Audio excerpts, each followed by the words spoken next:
Evangelho de Jesus, conforme escreveu Lucas, capítulo de número 1, verso de número 31, diz: E eis que em teu ventre conceberás e darás à luz a um filho, e colocará o nome dele de Jesus.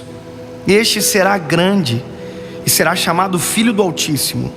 E o Senhor Deus lhe dará o trono de Davi seu pai, e reinará eternamente na casa de Jacó, e o seu reino não terá fim. Maria olhou para o anjo e disse: Como se fará isso, se eu ainda sou virgem? Uma das realidades do ser humano é tentar sonhar. Nós, desde novinho, pequeno, nós somos estimulados pelos nossos pais com perguntas que nos dizem: o que você vai ser quando crescer? E todos nós aprendemos a responder essas perguntas com coisas que estão ao alcance dos nossos olhos. Quando eu era menino, eu tive as mesmas perguntas que com certeza todos vocês tiveram: o que você vai ser quando crescer?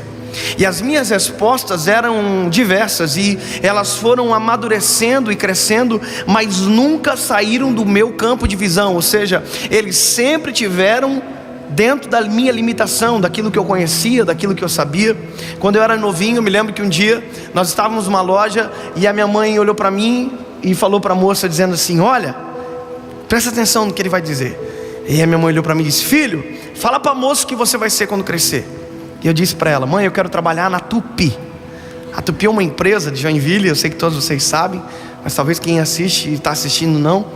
É uma empresa de fundição aqui de Joinville. E eu me lembro que o que me fez sonhar em trabalhar naquela empresa foi porque tinha um homem que ia na nossa casa, que ele ia vestido com a roupa da Tupi. Era uma roupa azul, um macacão grande, e eu achava aquilo demais. Eu dizia comigo: se um dia eu usar uma roupa dessa, eu vou ser feliz. Porque o sonho meu era limitado àquilo que eu conhecia, aquilo que eu via. Então, à medida do tempo foi passando, de repente eu queria ser bombeiro, de repente eu queria ser piloto de avião, e as coisas foram mudando, e no fim eu vivo algo que eu nunca sonhei.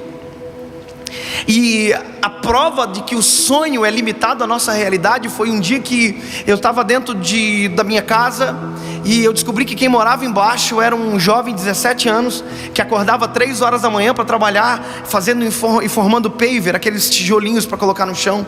Acordava 3 horas da manhã, trabalhava durante toda a madrugada, meio-dia, dormia, e acordava de madrugada para fazer isso todos os dias. E aí um dia eu encontrei ele, depois de saber disso, e falei: mano, você sabia que você pode viver algo diferente? Você pode sonhar algo diferente, você é muito novo, você tem um projeto, um futuro brilhante. E eu disse para ele: qual é o teu maior sonho?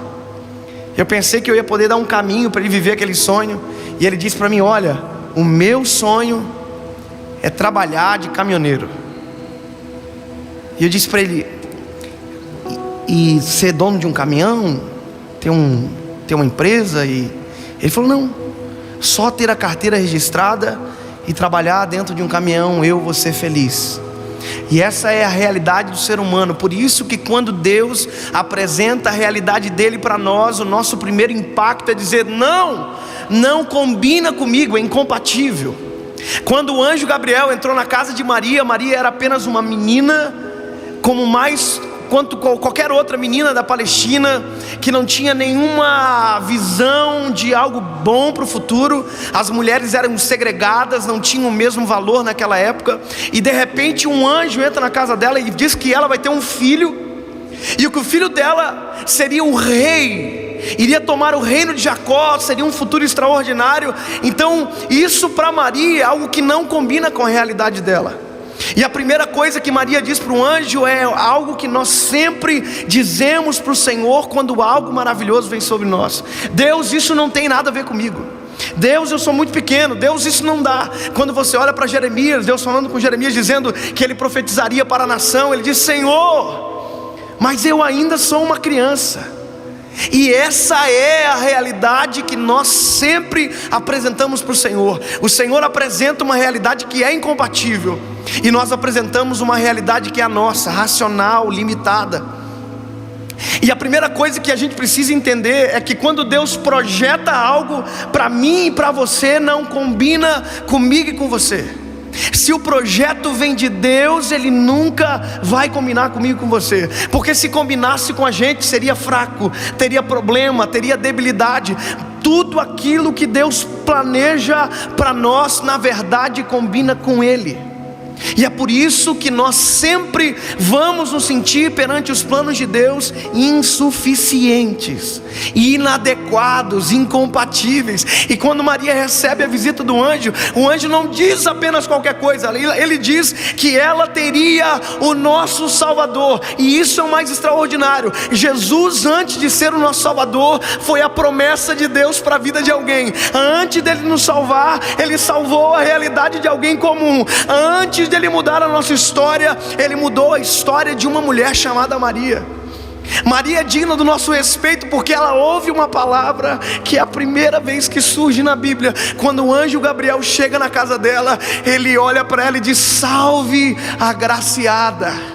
Sabe o que é isso? Ele olha para ela e diz: digna de graça. A primeira pessoa que conheceu a graça foi ela. E nós só conhecemos a graça porque através dela Jesus foi gerado e nela foi cumprido aquilo que eu e você vivemos hoje.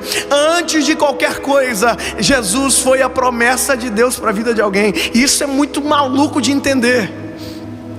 Imagina, o anjo fala para ela e a quantidade de coisas que passa na cabeça de Maria, José, a sociedade, tudo o que ia acontecer.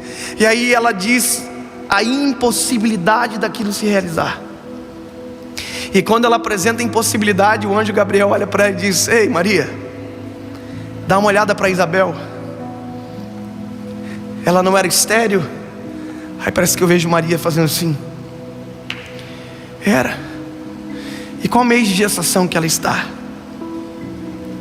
A Maria olha para o anjo e diz: no 6º mês. Aí o anjo olha para Maria e diz: está vendo? Porque para Deus nada será impossível. Algumas traduções diz porque para Deus nada é, mas eu gosto dessa que diz porque para Deus nada será, porque isso nos dá um tempo de acompanhamento. Sabe o que eu sinto? É que quando Deus planeja alguma coisa, Ele nos acompanha no processo de viver aquilo que Ele planejou. Porque para Deus nada será. Se levantar qualquer coisa que diz que não vai acontecer, nós precisamos nos lembrar, porque para Deus nada será impossível. Se levantar um obstáculo, uma palavra, alguém ou algo, lembre-se, porque para Deus nada será impossível. Ele age para que aquela palavra se cumpra. Uma das realidades mais profundas da Bíblia é quando Davi entra no campo de batalha contra Golias. Quando ele entra no campo de batalha contra Golias, se o Golias soubesse, ele não teria entrado no campo de batalha contra Golias. Ele jamais teria entrado. Porque quando Jessé ungiu Davi, lembra, Samuel foi na casa de Jessé e ungiu Davi. Foi uma palavra que foi liberada sobre ele. Agora Davi não era mais um pastor. Davi era alguém que seria o rei de Israel. Quando Davi entra no campo de batalha, Golias pensou que estava mexendo com o menino, mas na verdade ele estava batendo de frente contra aquele que seria o rei de Israel. Ele não lutou contra Davi, ele lutou contra a palavra de Deus lançada sobre a vida de Davi. Ele jamais mataria Davi, porque Deus iria cumprir primeiro. Antes de qualquer coisa, ele se tornaria o rei de Israel. Eu quero que você entenda que pode até ser incompatível aquilo que Deus planejou para mim e para você, mas se foi Ele que planejou, vai acontecer.